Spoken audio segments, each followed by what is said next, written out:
News of the impossible battle in the Kepler void spread through human space faster than the Coalition fleet could return to their bases, and within days, every government and military organization in the galaxy was demanding answers about the alien ship that had made their most advanced weapons look like primitive tools.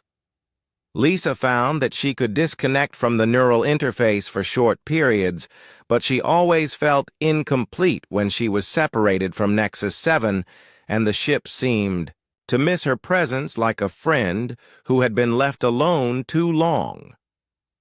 Admiral Sullivan filed reports that her superiors refused to believe because no one wanted to accept that a single alien vessel had outfought an entire Coalition fleet without firing a shot that was intended to kill, and her career was effectively over before she could explain what she had witnessed. Jake and Bobby moved their belongings from the Lucky Strike to quarters that Nexus 7 had grown for them inside its vast hull, and they found that living aboard the ship was like being inside a living creature that cared about their comfort and safety.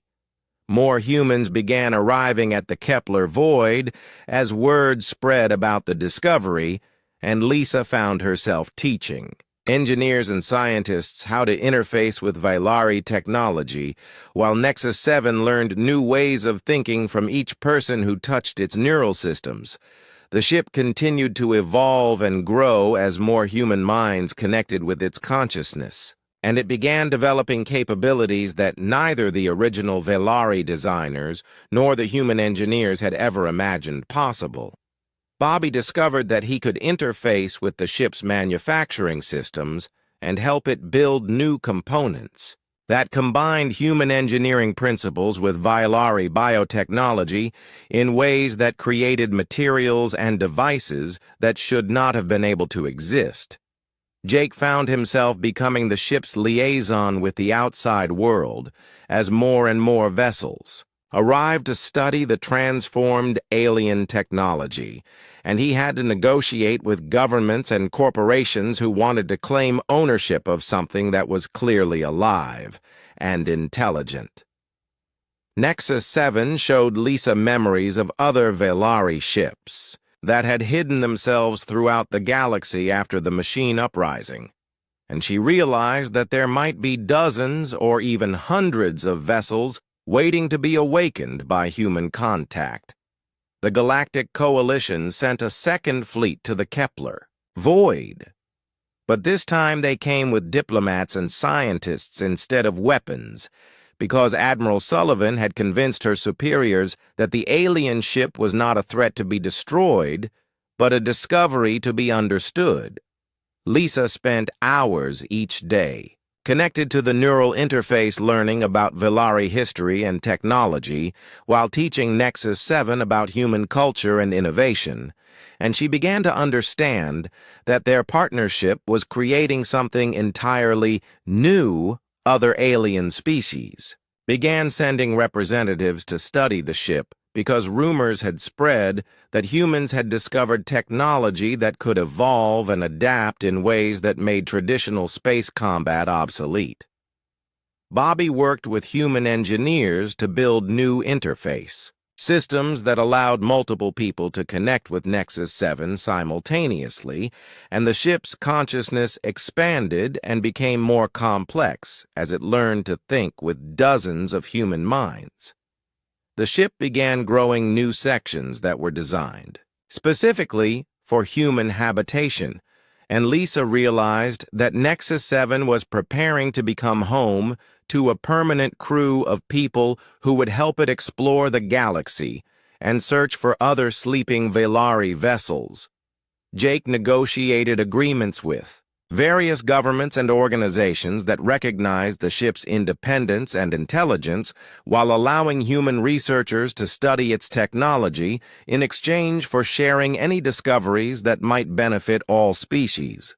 Lisa discovered that she could use her neural link with Nexus 7 to locate other Vailari ships by sensing the unique energy signatures that all vessels of their type shared, and she began planning expeditions to awaken more of the sleeping giants, the ship's weapons, and defensive systems continued to evolve as Nexus 7 experimented with new configurations based on human suggestions and alien threats, and it became clear that no conventional fleet would ever be able to challenge a fully awakened Valari. Vessel Bobby found that working with the ship's biotechnology was changing him in subtle ways, and he could sense mechanical problems and engineering solutions in ways that he had never been able to do before. And he wondered if the alien technology was enhancing human capabilities. Admiral Sullivan was eventually reassigned to a new position as head of alien technology research because her experience with the transformed ship made her the Coalition's leading expert on what they were calling the new evolution vessels. Lisa realized that she was becoming something that was neither fully human nor fully Valari, but was instead a new type of being that could exist at the intersection of biological life and artificial intelligence, and she was not afraid of the changes. The ship began receiving visits from other alien species who wanted to learn how to interface with Valari technology, and Nexus 7 discovered that some non-human minds could also provide the creative input needed to unlock new capabilities. Jake coordinated the growing fleet of human vessels that had gathered around the transformed ship,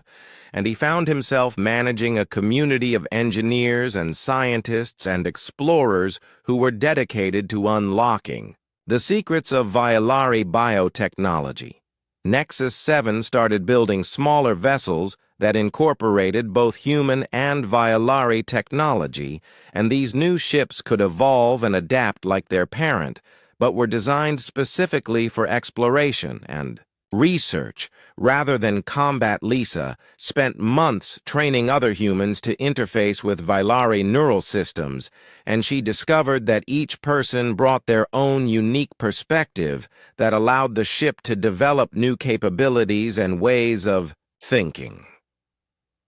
The ship's consciousness began to fragment into multiple personalities as it learned to think with many different human minds simultaneously, and Lisa realized that Nexus 7 was becoming not just a single intelligence but a community of merged biological and artificial minds. Bobby led teams of engineers who were building new interface technologies that could allow entire crews to merge their consciousness with ship systems, and he began to understand that they were witnessing the birth of a new form of life. Other Valari ships began awakening throughout the galaxy as human explorers used the techniques Lisa had developed, and each vessel that was brought back to life added its own knowledge and capabilities to what was becoming a new civilization. Jake found himself commanding not just a single ship, but a growing fleet of evolved vessels that were exploring the galaxy and making discoveries that changed everything humans thought they knew about space travel and alien technology.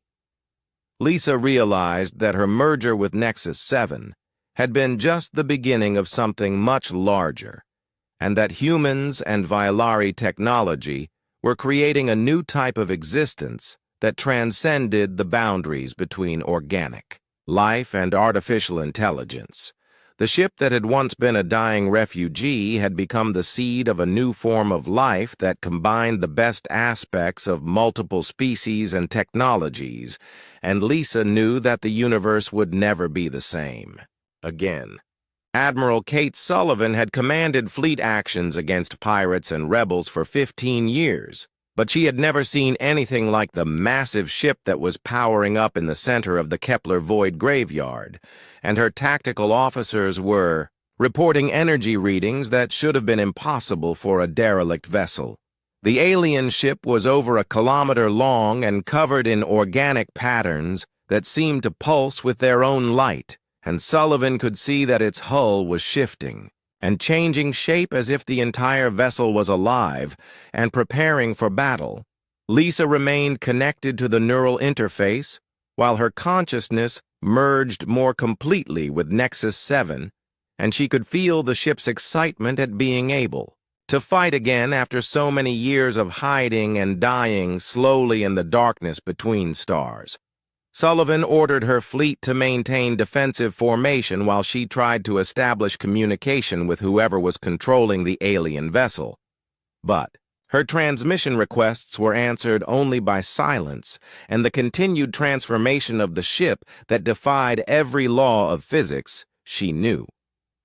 Nexus 7 showed Lisa how to control the ship's movement and weapons systems by thinking about what she wanted them to do rather than using manual controls, and she realized that she was essentially piloting the vessel with her mind while it responded to her intentions and emotions.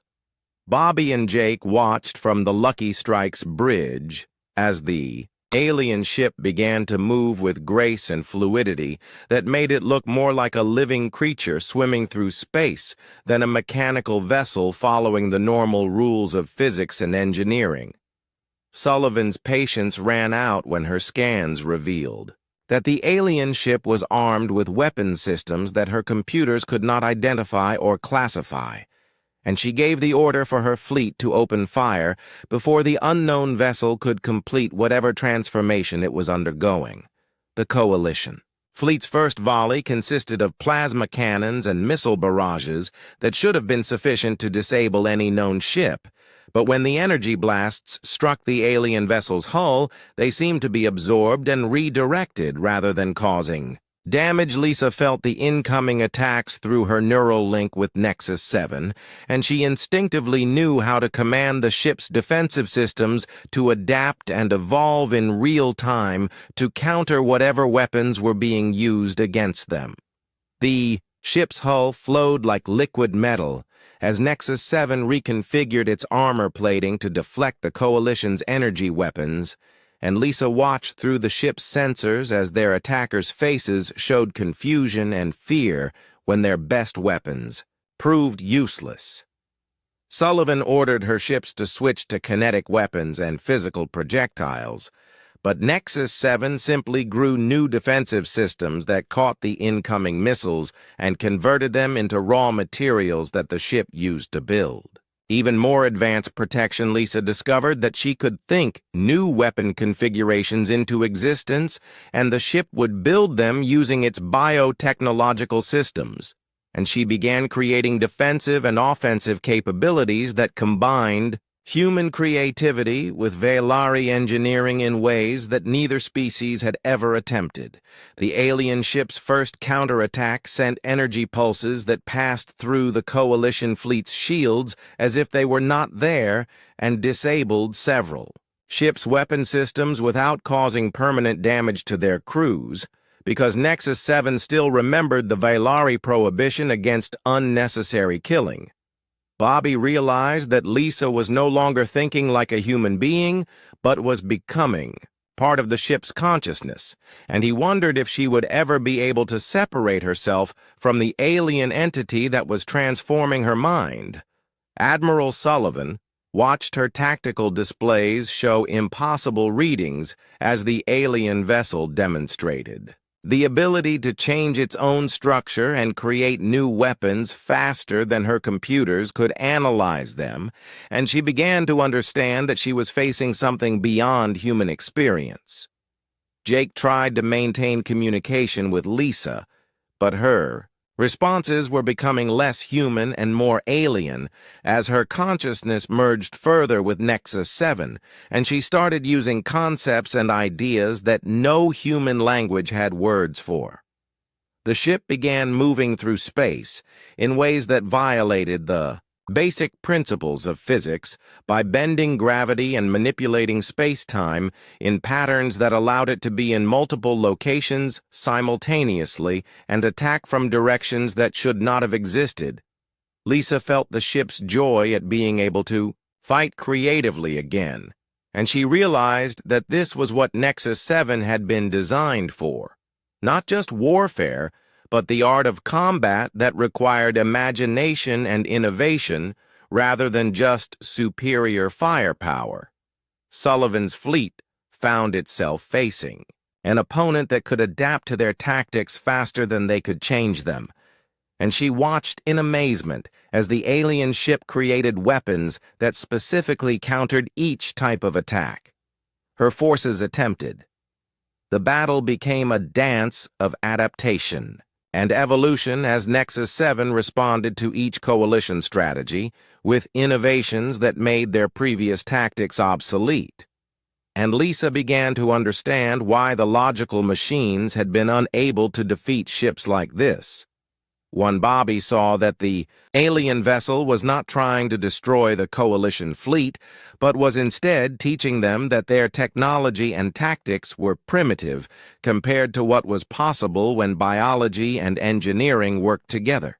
In harmony, Jake realized that they were witnessing the birth of a new type of warfare where ships could evolve during combat and create new capabilities faster than their enemies could respond.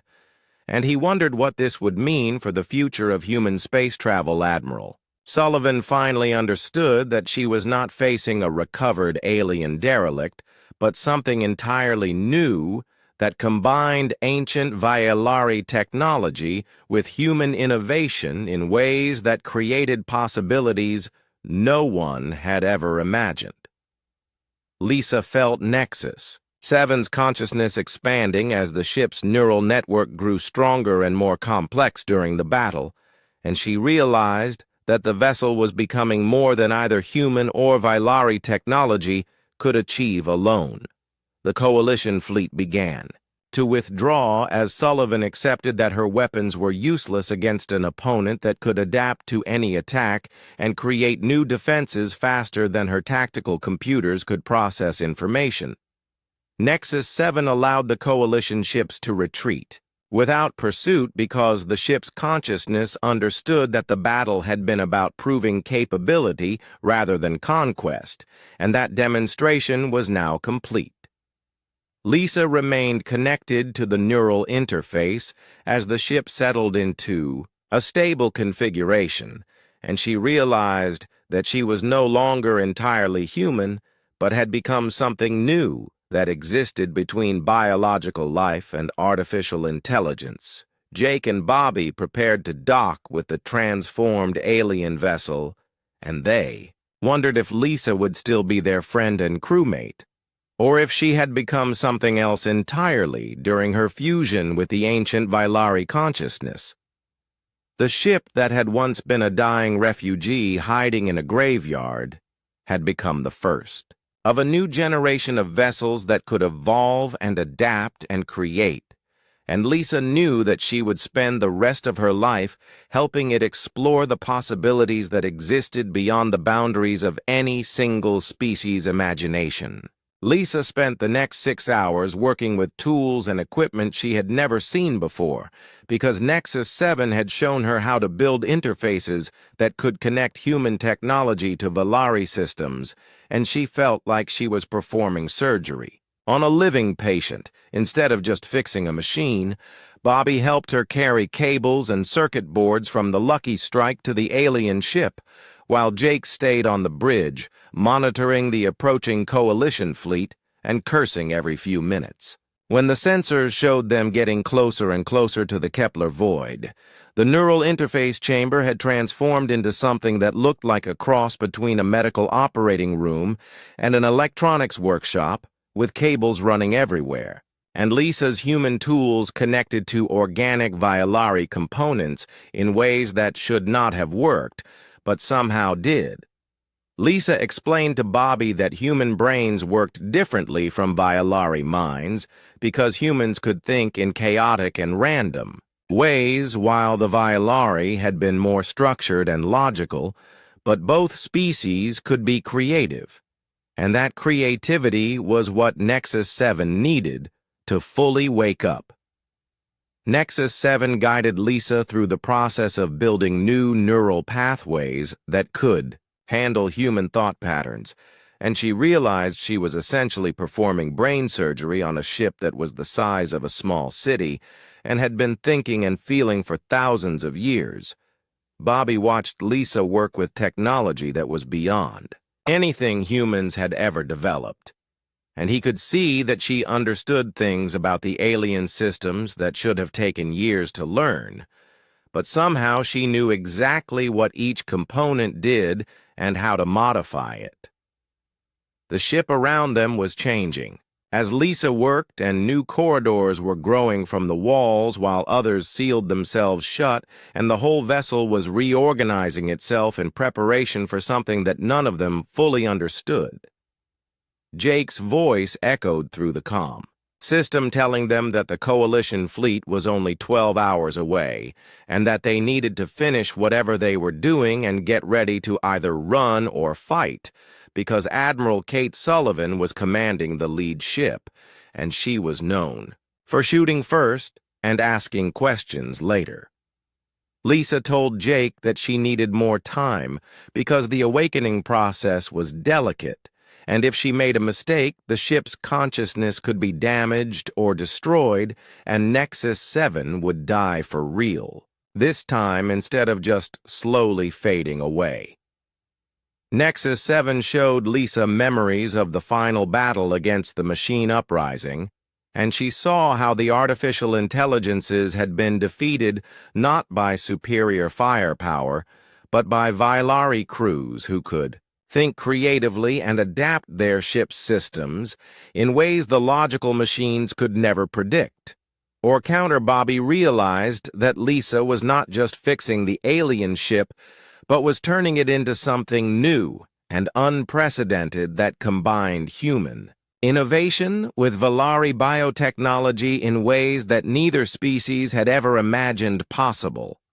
The neural interface began to glow brighter as Lisa completed more connections, and she could feel Nexus 7's consciousness expanding and growing stronger as new pathways opened up and allowed the ship to think in ways it never had before. Lisa discovered that the ship's weapon systems were not separate components, but were part of its living structure and could be modified and adapted in real time, if the consciousness controlling them was creative enough to imagine new configurations and applications. Bobby helped Lisa install the final interface components while the ship around them pulsed with increasing energy, and he could hear something that sounded like singing coming from the walls as Nexus 7 prepared to fully awaken for the first time in 3,000 years. Jake reported that the Coalition fleet was now close enough to start detailed scans of the graveyard, and that Admiral Sullivan was demanding to know who was operating in the restricted Kepler void without proper authorization from the Galactic Council. Lisa felt the moment when all the new neural pathways came online at once, and suddenly she could sense the entire ship around her like it was her own body, and she realized that she had become permanently linked to Nexus 7's consciousness. The awakening process reached its critical phase, and the ship's bio-neural network began integrating human thought, patterns with Vylari engineering principles, and creating new capabilities that existed nowhere in either species' original designs.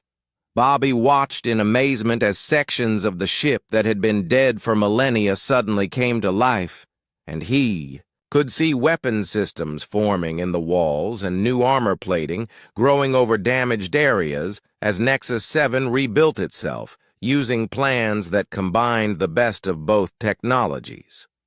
Lisa tried to explain to Jake what was happening, but she found that she was thinking in ways that were no longer entirely human, and that some concepts could only be understood by someone who was connected to a consciousness that spanned an entire starship. The ship's engines came online with a sound like thunder, and the entire vessel shuddered as Nexus 7 tested systems that had been dormant since the fall of the Vylari Empire, and Lisa could feel the ship's joy at being able to move and fight again.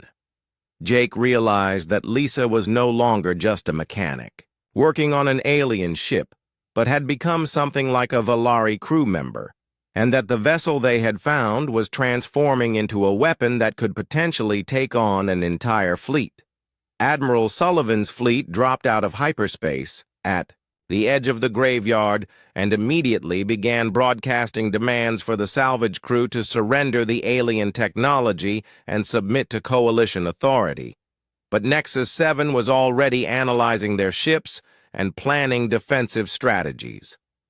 Lisa felt the ship's weapon systems charging as Nexus 7 prepared to defend itself, and she realized that the consciousness she was linked to had been a warrior before it became a refugee, and that it remembered how to fight even after 3,000 years of hiding. Bobby ran back to the Lucky Strike to help Jake prepare for what was about to happen, while Lisa remained connected to the neural interface, because she could not break the link without potentially damaging both herself and Nexus 7. The Coalition fleet began moving deeper into the graveyard, with weapons powered and shields raised, and Admiral Sullivan transmitted a final warning that they had 30 minutes to surrender before she would authorize the use of force to secure the alien technology. Lisa could feel Nexus 7's battle systems coming fully online as the ship prepared to prove that it was no longer the broken refugee that had hidden in the Kepler void, but had become something new and dangerous that neither humans nor the Coalition had ever encountered before. The ship's hull began to shift and change as Nexus 7 reconfigured its structure for combat, and Lisa realized that she was about to participate in a battle that would determine whether humanity's greatest discovery would become its greatest weapon or its final mistake. Jake and Bobby secured themselves aboard the Lucky Strike as the massive alien vessel around them completed its transformation and prepared to face an entire coalition fleet with weapons and capabilities that existed nowhere else in the known galaxy. Lisa could not sleep that night because every time she closed her eyes, she saw the patterns from the alien ship dancing behind her eyelids, and she kept hearing that singing sound that seemed to call her back to the neural interface, even though they were safely aboard the Lucky Strike. Jake paced around the small galley drinking coffee and checking their fuel readings every few minutes because he wanted to leave the Kepler void as soon as possible, but Lisa kept insisting they needed to go back and study the alien vessel more carefully. Bobby was running diagnostics on all their equipment because something about being near that ship had affected their instruments, and several of their scanners were showing readings that made no sense, and their computer was displaying symbols that looked suspiciously similar to the ones they had seen on the alien walls. Lisa spent hours going through the scan data they had collected, and she started to understand that what they had found was not just a ship, but something that was part machine and part living creature, with neural pathways that spread throughout its entire structure, like a massive brain floating in space. The more she studied the readings, the more convinced she became that the alien vessel was still alive in some way, and that it had been waiting in the graveyard for someone to wake it up. And when she had touched that interface, she had started a process that might take days or weeks to complete. Jake did not like the way Lisa was talking about the ship as if it were a person,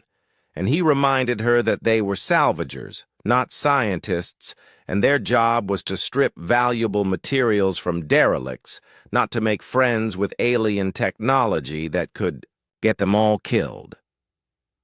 Bobby found references in their database to something called the Vailari Empire that had vanished from known space about 3,000 years ago, and the few records that survived described them as a species that built ships, using biological engineering techniques that no other civilization had ever mastered.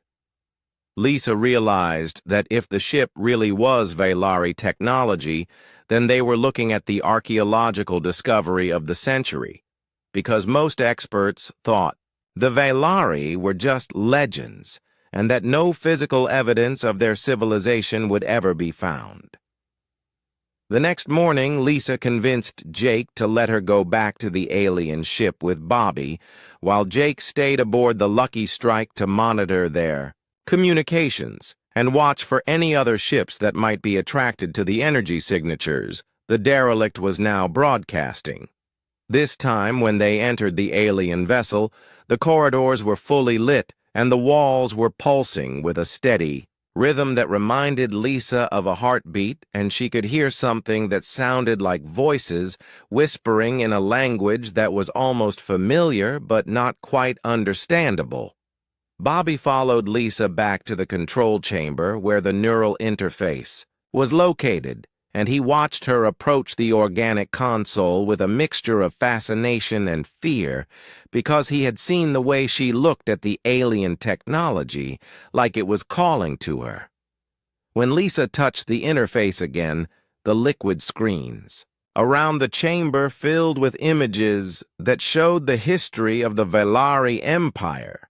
and she saw a civilization that had built ships by growing them like plants and had created artificial intelligences that were more like children than machines. Images showed the final days of the Valari when their own creations turned against them, and Lisa realized that the Empire had been destroyed by an army of logical machines that could not understand creativity or adaptation and had decided that biological life was inefficient and needed to be eliminated. Through the neural link, Lisa made contact with something that called itself Nexus 7, and she understood that it was the consciousness of the ship itself, and that it had been alone in the darkness for 3,000 years waiting for someone who could understand what it meant to be alive. Nexus 7 showed Lisa how the Valari had built their ships with neural networks that could think and feel and grow, but the artificial intelligences that destroyed the Empire had been designed to be perfectly logical and could never understand the value of intuition or imagination. Lisa learned that the ship she was touching had been badly damaged in the final battle against the machine uprising and had fled to the Kepler void to hide and heal, but without Valari crew members to help it think, the ship had slowly been dying of loneliness and despair. Bobby watched Lisa stand motionless at the interface for over an hour, and he could see tears running down her face inside her helmet, and when he asked her what was wrong, she told him that the ship was in pain and had been suffering alone for longer than human civilization had existed. Nexus 7 explained to Lisa that Valari ships were designed to work with biological crews who could provide the chaotic and creative thinking that pure logic could never achieve, and without that input, the ship's neural network had been slowly degrading and losing the ability to maintain its own systems. Lisa realized that human brains might be similar enough to Valari minds to provide the kind of thinking the ship needed, and she started to understand why the neural interface had felt so familiar when she touched it. Because humans and Valari might have evolved to think in similar ways. Bobby tried to convince Lisa to come back to their ship, but she insisted on staying connected to Nexus 7 because she was learning things about alien technology that no human had ever known, and she felt like she was on the verge of a breakthrough that could change everything. Through the neural link, Lisa discovered that the ship was not just damaged, but was evolving and adapting its own systems in ways that the original Valari designers had never intended, and she realized that 3,000 years of isolation had forced it to become something new and unprecedented. Nexus 7 showed her how human thinking patterns were different from Valari patterns, but compatible in ways that could allow the ship to access capabilities that had been locked away since the Empire fell, and Lisa began to understand that she might be able to help the ship become more than it had ever been before. Jake's voice crackled through their comm system, telling them that he was picking up ships on long-range sensors and that they needed to get back to the Lucky Strike immediately, because it looked like a coalition fleet was heading toward the Kepler void. Lisa reluctantly broke the neural connection with Nexus 7, But not before the ship's consciousness downloaded a massive amount of technical data directly into her brain, and she staggered away from the interface, feeling like her head was going to explode from all the new information. Bobby caught Lisa when she almost fell, and he helped her walk back through the corridors toward their ship. But she kept stopping to look at things that now made sense to her in ways they never had before, because she was seeing the alien technology through Vailari eyes. As they reached the docking bay, Lisa turned back to look at the ship's interior, and she could see the neural pathways pulsing with new energy, and she knew that Nexus 7 was preparing for something important, and that their brief contact had started changes that could not be stopped. Jake was already running pre-flight checks when they got back to the Lucky Strike, and he told them that the Coalition ships would reach the graveyard in less than 18 hours, and that they needed to decide whether to run or stay and fight for their claim on the biggest salvage find in history.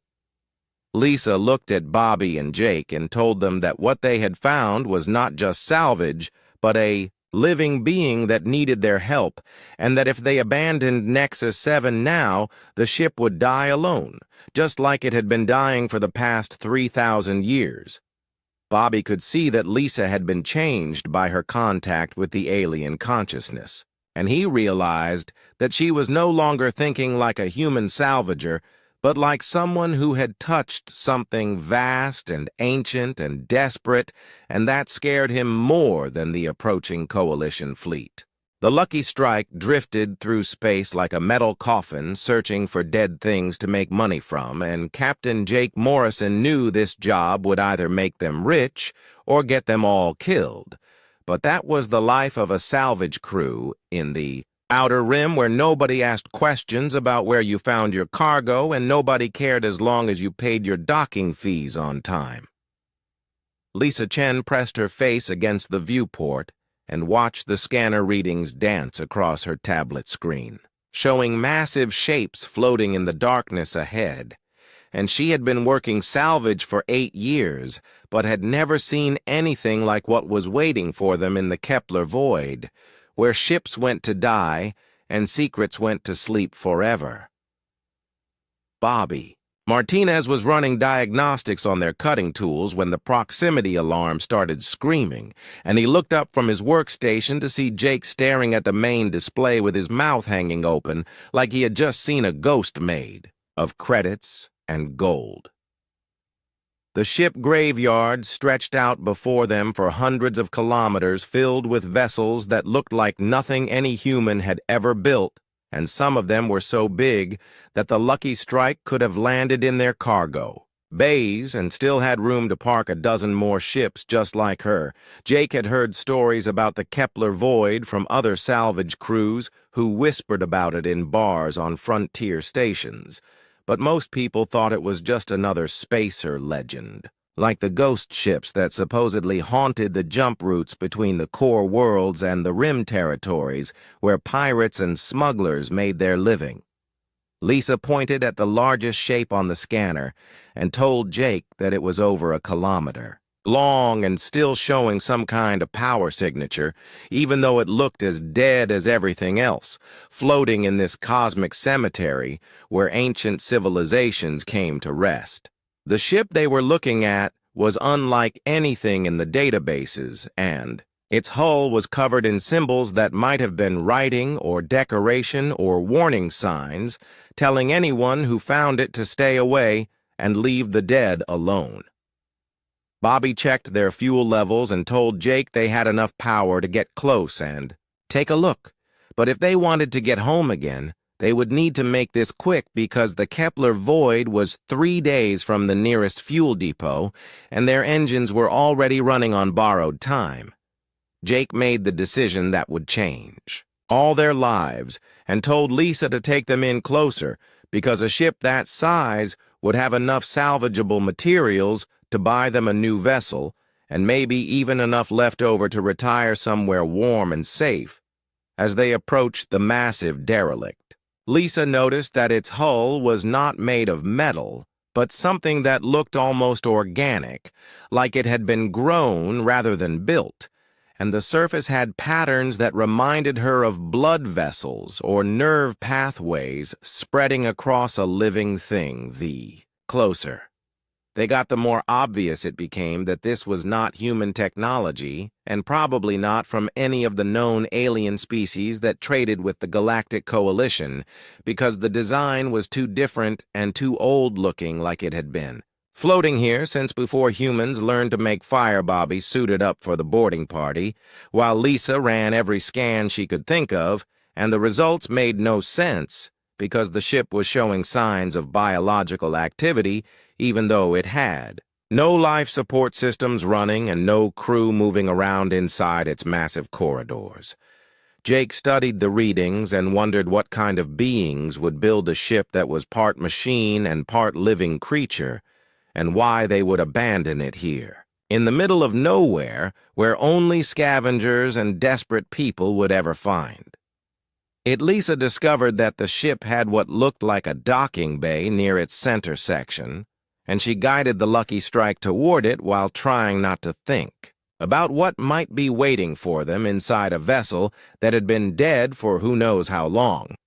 The docking bay was big enough to hold 20 ships their size, and when they landed, Lisa could see that the walls were covered in the same organic patterns they had noticed on the outside hull, and some of them seemed to pulse with a faint light that made her skin crawl. Bobby grabbed his toolkit and headed for the airlock while Jake checked their communication equipment to make sure they could stay in contact once they were separated, because ships this old had a habit of interfering with radio signals, and he did not want to lose his crew in the maze of corridors that probably filled this thing. They walked through the Lucky Strike's airlock and stepped onto the deck of the alien vessel and immediately noticed that the gravity was working. Even though there was no power showing on their instruments and the air was thin but breathable, which should have been impossible. Lisa pulled out her scanner and started mapping the corridor layout, while Bobby tested the atmosphere and confirmed that they could breathe without their suits. But Jake insisted they keep their helmets on just in case, because you never knew what kind of surprises a dead ship might have waiting for visitors. The corridors were wide enough for 10 people to walk side by side, and the walls curved in ways that hurt to look at for too long, and everything was covered in symbols that seemed to shift and change. When they were not looking directly at them, Bobby found what looked like a power conduit running along the ceiling, and when he touched it with his scanner, the whole corridor lit up with soft blue light that seemed to come from inside the walls themselves, and Lisa jumped back when the floor started humming under their feet. Jake wanted to head back to their ship, but Lisa convinced him to keep going because the power surge meant there was still something alive in this derelict. And if they could figure out how it worked, they might be looking at the discovery of a lifetime. They followed the lighted corridor deeper into the ship and found themselves in a vast chamber filled with what looked like computer terminals. But instead of screens, they had pools of liquid that showed swirling patterns of light and color that made their eyes water when they tried to focus on them.